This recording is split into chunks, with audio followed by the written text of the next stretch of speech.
morning, Brew with Friends, and we were back with our friend Carolyn Meyer, who got to walk here this morning. I did. That's the most awesome thing. I love that. I wish I lived close enough that I could walk. It'd be great. Nice. That's great. But you're an author. Yeah. Published, now, you're getting ready to publish 3 more books in April. 2 more. 2 more books in April. 2 more, yeah. And that's more than 60 books Yeah. in a career of writing? Well, you know, I've been at it for a long time. They say it takes like about a year to get a book published. That's right. So I'm not going to guess at how long it took you to write 60. That's about right. It comes on schedule. In your newest ones are, some of them are historical fiction, and the other one's regular fiction. No, they're both historical fiction. It was on Anastasia, the Russian princess. Yes. And tell me a little bit about how you came to this, how you want to write about her. Well, she's a very popular figure. Right. And she pops up all over the place, and, you know, Disneyfied as she was, absolutely. you know, and all that. And some years ago, I wrote a book for a series for Scholastic. The Royal Diary series was very popular.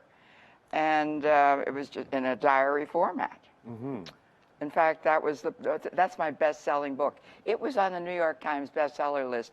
Oop, you know, 60 seconds or something, but that was enough that you can brag about it. Right, absolutely. Well, time passes, and another publisher said, why don't you do a book about Anastasia for slightly older readers? Mm-hmm. And by slightly older, do you mean? Well, instead of middle grade, let's move up to, say, 12 or 14, up, which is my, you know, that's my age range. I think in that age range. You and both.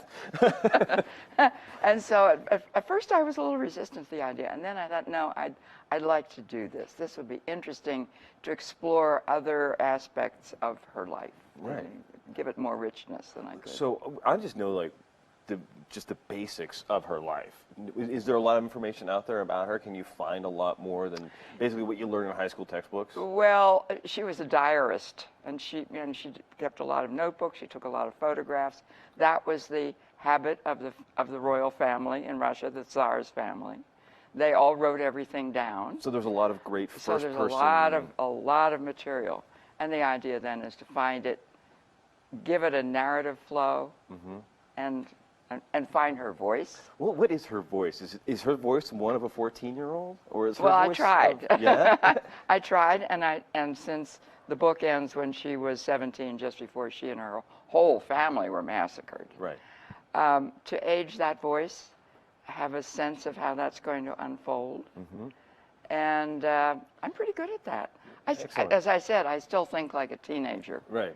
And so I could get into her skin. That's cool. Did you do the same thing with your other book, which is Diary of a Waitress, the not-so-glamorous life of a Harvey girl? That's bringing it home, you know. Yeah, that's right. They were here. Right here. The other one is Russia and far away and entirely, you know, royalty. Right. This is working girl, working here in Belen, as a matter of fact. Okay, yeah, the train station there, where they had the Harvey house. Yes, absolutely.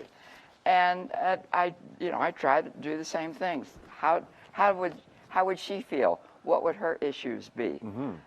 Amazing similarities between the two, because I think people are people. Right. And they share a lot in common. The kids are trying to figure out who they are, and they're falling in love and going through those issues and fighting with their mothers. And, finding their path in life. And finding the direction they want to go. Right. And it's tough. I remember how tough it was for me. Yeah. And sometimes still is, but we won't go there.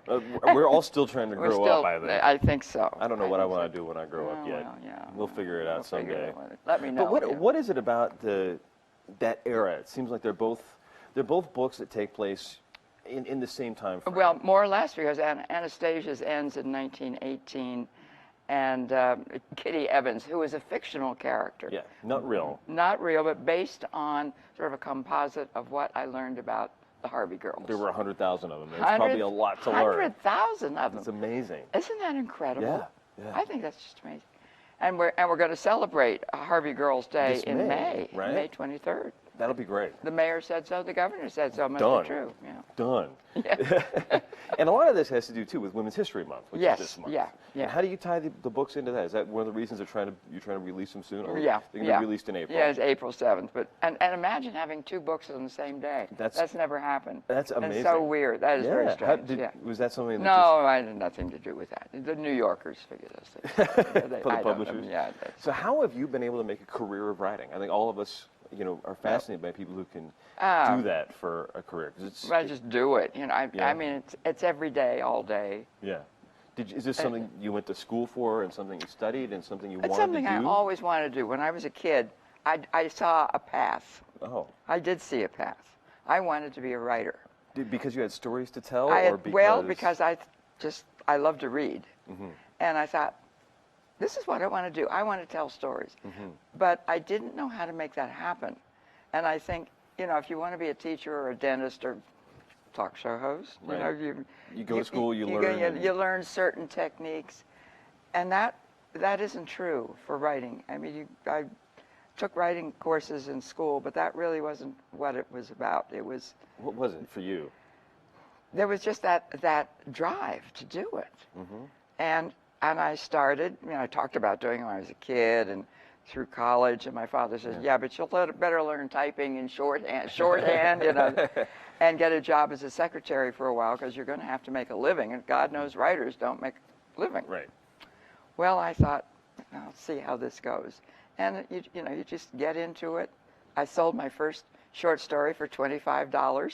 That's my awesome. Father was thrilled. I'm sure. What year was to start repaying the college loans. What year was that?